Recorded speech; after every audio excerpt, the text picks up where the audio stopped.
to Oops, I Planted Again. My name is Courtney, and in today's video we are going to be talking about how you can bring plants into your home to make sure that they stay as healthy as possible and that they don't negatively affect your collection in any way possible.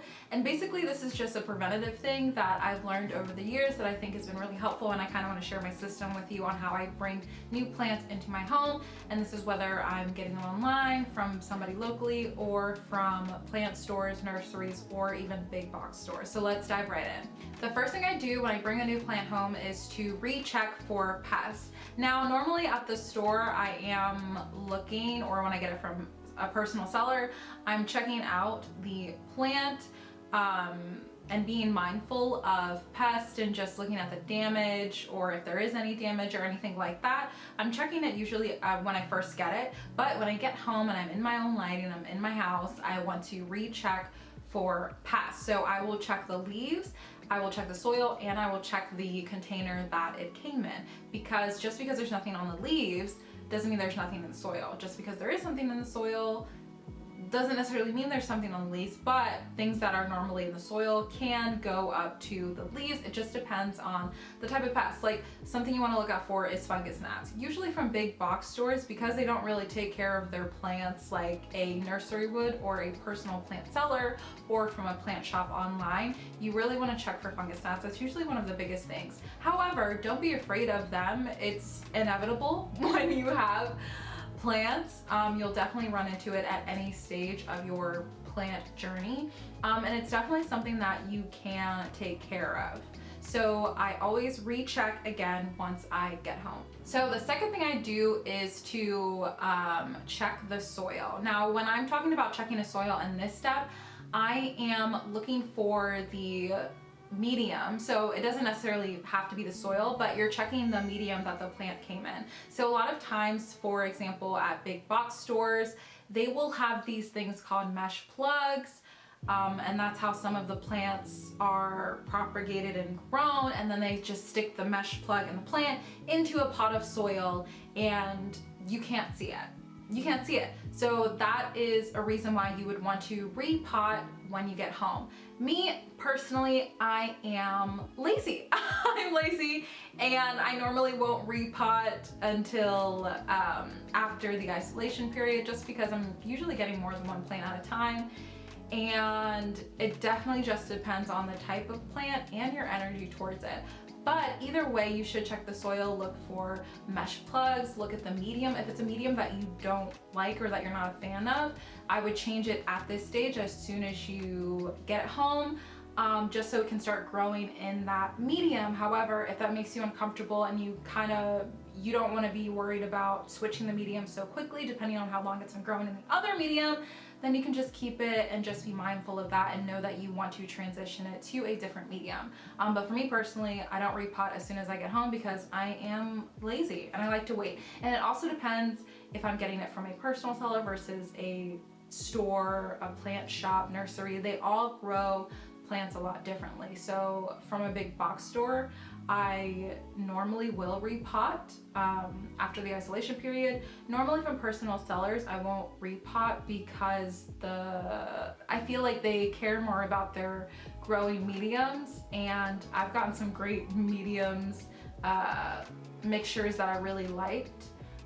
So that was really awesome when you're getting plants from people locally or even from plant shops online and things of that nature. So I just talked about checking the soil, and now number 3, the next thing you want to do is to check the moisture of the plant. So this definitely depends on the type of plant that you have, and that means you can either use a moisture meter or you can stick your finger in and kind of see what the moisture level is currently at. If the plant is super dry, water it. If the plant is moist or even overly moist, you want to be conscious of the fact that that may lead to root rot. So you may want to let the plant dry out during the isolation period, and I'll talk about isolation in a second. But that just depends on your comfortability level when it comes to plants and the type of plant as well. So like I said, if it's dry, water it. If it's too moist, don't water it. And if it's at a moisture level that you feel comfortable with, especially depending on the plant, then just let it chill, let it hang out. Another tip for when you're getting plants that are in soil is to make sure that the soil is aerated. So sometimes with plants from big box stores, the soil can be really compact and like this. So while it's in its isolation period, I use like a pen, a stick, something to make sure that the soil is aerated so that it can breathe, and eventually you'll repot anyways into the medium that you are comfortable with. Now what you want to do is the spray down. So you can do this in a couple of different ways, and you can use whatever you are comfortable with as a preventative. So I use Captain Jack's, and I will grab it, give me 1 second. I use Captain Jack's Dead Bug.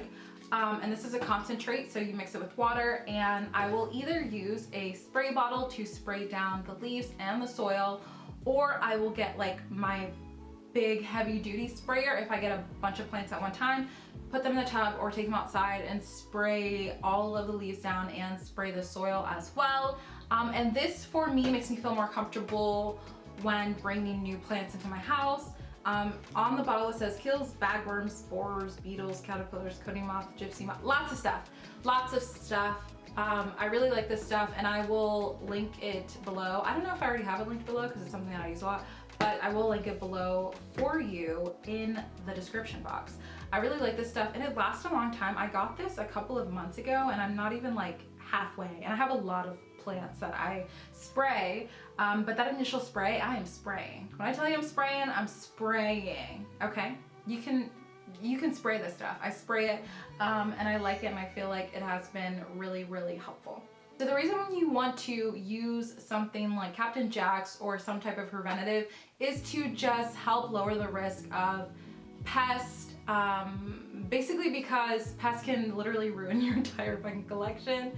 And it's not a good time. It's just something quick and easy that you can do to make sure that your plants, even if they don't have any bugs or any pests, when you get them after your check or after you come home from the store, like, it's just a preventative that you can use that I think is really helpful and that I really like, because I used to use only neem oil, and that barely has even worked, and I really haven't used neem oil that much at all since I switched to Captain Jack's. The next thing you want to do is isolate your plant. So isolation basically looks like your plant not being around your other plants for a certain time period. So for me, I do a minimum of 2 weeks, sometimes longer, most of the time longer, because I have the space to kind of just place my plants in different areas.